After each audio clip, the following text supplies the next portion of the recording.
Okay, class. So, by the way, no, basin matingala mo, class, kung anong sige balik-balik akong uniform, akong karsones, o akong chinilas nga ilog strap. No, wala tayo mahimo anak, kay mo manay akong role, maestro. So, kunya na lagi ko mag-ilis.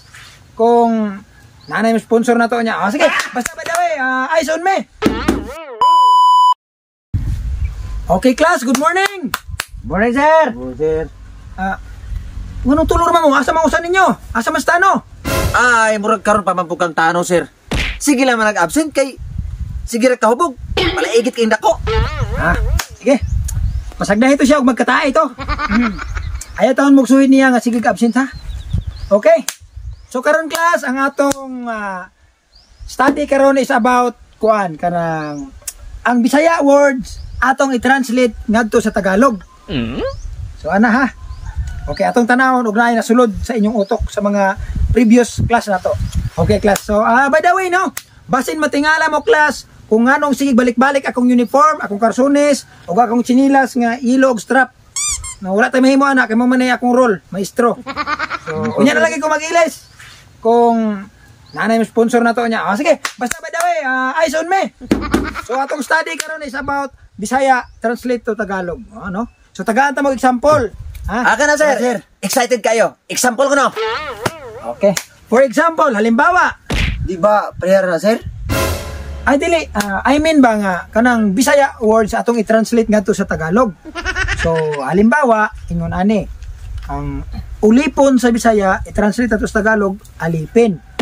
So, di ba easy lang kay guys, kay ang letter O giilisan og letter E. So, ang ulipon nahimong alipin. So, kuha ninyo.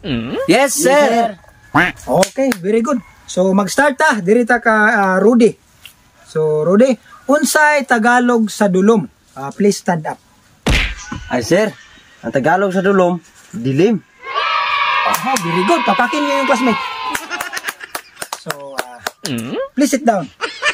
Okay. So, dirita kay Dado. Yes, sir. Please stand up. Okay. In Bisaya words, pag moingon ta nga kanon, unsay Tagalog anang kanon? Ang Tagalog anang kanon, sir, is kanin. So very good. Wala gyud na sayang akong i-discuss ninyo last, no? So, another example, unsay Tagalog sa ngipon? Ang Tagalog sa ngipon, sir, is ngipin. Wow, correct. Okay. So, diri na punta. Sit down. Thank you, sir. Ayaw tago-tago, Buning. Kaya ikaw ang sunod. Ha? Sige. Buning. Taga-ante example. Unsay Tagalog sa utan? Unsa ganitong mga Tagalog, sir? Uy na, unsa naman taon? Wala day ka na minaw dong, Buning. Namala na niya akong laway diri si Yaw-Yaw dong. Ang imong mga classmate kapila na nag-explain og unsay Tagalog sa mga Bisaya words. Asa man day ka? Asa man imong nahuna dong? Pag ni-absent na lang ka dong, Buning. Mo absent ko, sir. Kasaban ko nimo. Nya og mo eskwela po ko, sir. Kasaban gyapon ko nimo. Unsa man day akong himuon na, sir? Mao kanina nga maminaw ka ug unsay akong gipangyaw-yaw din hidong. Imo na kay ga-discuss ko din hi asa na mo nahuna. So, tagaan ti kag laing example sa Bisaya words nga atong i-translate nga to sa Tagalog. Okay, halimbawa, paminaw ha. Ang Bisaya words, itom, in Tagalog, itim. Ha? Kuha nimo. Another example. Ang Bisaya words, ngipon. I-translate na to sa Tagalog, ngipin. So, kuha. Kuha na kay, sir.